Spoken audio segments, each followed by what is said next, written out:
Armenia Azerbaijan के दरमियान जारी जंग फैसले कुन मरहले में दाखिल हो चुकी है। बॉर्डर की जंग शहरी इलाकों में लड़ी जा रही है, जबकि जो अमन की उम्मीद है वो सारी की सारी नाकाम होती दिखाई दे रही है। इसके अलावा घरों पर, शहरों पर बारूद बरसाया जा रहा है। घर और शहर खंडरात में तब्दील हो चुके हैं और सारे के सारे इलाकों में वीरानगी छा चुकी है। आर्मीनिया के शहर गांजा में एक एक इंच पर आग सुलग रही है, जबकि इस आग को मजीद भड़काने के लिए, इस जंग को मजीद तबाहकुन बनाने के लिए ईरान ने अपनी एंट्री दी है और ईरान ने आज अजरबैजान के खिलाफ कार्रवाई भी की है। सब कुछ आपके सामने रखेंगे। छोटी सी गुजारिश है कि आप हमारा यूट्यूब चैनल हसनात टीवी को सब्सक्राइब कर लें, घंटी के निशान को दबा लें ताकि लेटेस्ट न्यूज आप तक पर वक्त पहुंचती रहे। नाजरीन ग्रामी, जैसा कि आपको पता है कि आर्मीनिया और अजरबैजान के दरमियान जारी जंग को अमन में तब्दील करने के लिए कोई मुल्क भी बाहर नहीं आ रहा। सारी की सारी दुनिया तमाशा देख रही है, जबकि ईरान ने इसके अंदर कूद कर इस जंग को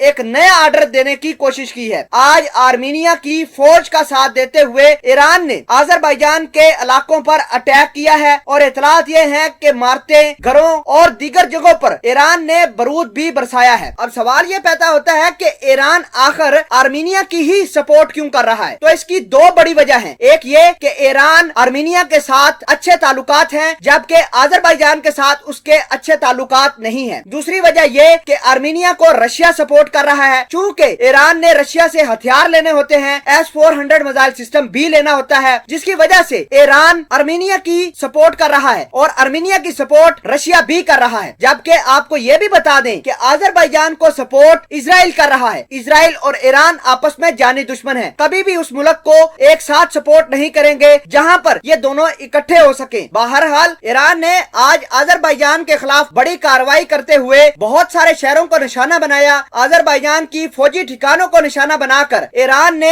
अपना आर्मीनिया के साथ जो सपोर्ट करने की बात कर रहे थे उसका मुकम्मल तौर पर सबूत दे दिया है। आपको ये भी बता दें कि रशिया जो आर्मीनिया को हथियार सप्लाई कर रहा है वो ईरान के रास्ते से ही आर्मीनिया के अंदर पहुंच रहे हैं। नाज़रीन, आपको ये बता दें कि रशिया जो हथियार ईरान को और बाद में ईरान से डिलीवर आर्मीनिया हो रहे हैं वो हथियार ईरान भी इस्तेमाल कर रहा है। अब ईरान को ये पता चल चुका है कि एक तो उसने रशिया का जो मजीद लॉयल्टी वो जीत ली है, उसका दिल जीत लिया है। अब उसको S-400 मिसाइल सिस्टम मिलकर ही रहेंगे। ऐसा लगता है कि ईरान ने जैसे ही इस जंग के अंदर कदम रखा है तो ये जंग मिनी वर्ल्ड वार के अंदर तब्दील होती दिखाई दे रही है। आपको ये बता दें कि बॉर्डर की जंग अब शहरों में लड़ी जा रही है, कोई इंटरनेशनल कवानीन को फॉलो नहीं किया जा रहा। अजरबैजान की फौज ने तो आर्मीनिया की फौज पर क्लस्टर बम गिरा दिए थे। यही नहीं, क्लस्टर बमों को शहरी इलाकों पर भी बरसाया गया था, जिसके नतीजे में 250 लोग स्टीफन कार्ट शहर के लोग जाँ बहक हुए थे। नाजरीन, ये तो थी डेवलपमेंट जिसकी वजह से ईरान लगातार अजरबैजान को नुकसान पहुंचा रहा है। आप इस पूरी डेवलपमेंट के बारे में क्या कहते हैं? कमेंट सेक्शन में इस वीडियो के बारे में जरूर बताइएगा।